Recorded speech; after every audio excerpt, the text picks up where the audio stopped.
মানে আজি মেট্ৰিক পৰীক্ষা আজিৰ পৰা আৰম্ভ হৈছে।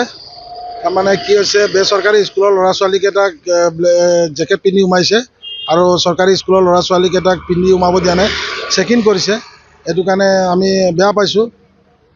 অসুবিধাটো এইটো হৈছে মানে বেচৰকাৰী স্কুলৰ ল'ৰা ছোৱালীকেইটাক চব জেকেট পিন্ধি সোমাই গৈছে, ব্লেজাৰ পিন্ধি সোমাই গৈছে আৰু চৰকাৰী স্কুলৰ ল'ৰা ছোৱালীক কোনো পিন্ধিব দিয়া নাই। আপুনি গা চা ধুই আহিছে সিহঁতে, তাৰপিছত জেকেট পিন্ধিব দিয়া নাই সিহঁতৰ।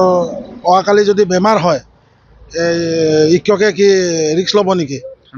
ঠাণ্ডা বতৰ, এইটো কাৰণে আমি কৈছোঁ কথাটো, যাতে এইটো কৰিব নালাগে, কৰিলে চবক সমানকৈ কৰিব লাগে। চেকিং কৰিছে ভাল পাইছোঁ আমি, কাৰণ ষ্টুডেণ্টে নকল কৰিব নালাগে, ভাল পাইছোঁ আমি। কিন্তু এক প্ৰকাৰ চাব গ'লে কিছুমান ষ্টুডেণ্টক চেকিং নকৰাকৈ আপোনাৰ জেকেট পিন্ধি সোমাব দিছে, কিছুমানক চেকিং কৰিছে, জেকেটটো খুলি ৰাখি দিছে, কাৰণ ঠাণ্ডা বতৰ, লোকে গা ধুই আহিছে। অহাকালি যদি বেমাৰ হয়, এই মাষ্টৰেতো ৰিক্স নল'ব না, ই পৰীক্ষা দিব নোৱাৰিব। এইটোৱে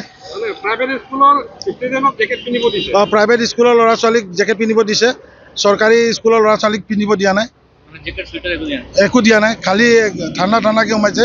চাইছোঁ, আমাৰে বেয়া লাগিছে, কাৰণ মোৰো ল'ৰা ছোৱালী হ'ব পাৰে। এইটো বালিকা স্কুল। হয়, বালিকা স্কুল এইটো হৈছে।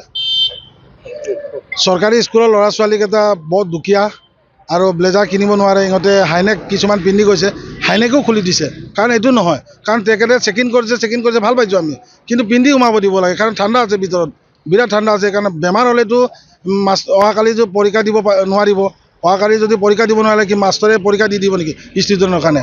এইটো আমি বেয়া পাইছোঁ, সকলোৱে বেয়া পাইছে এইটো।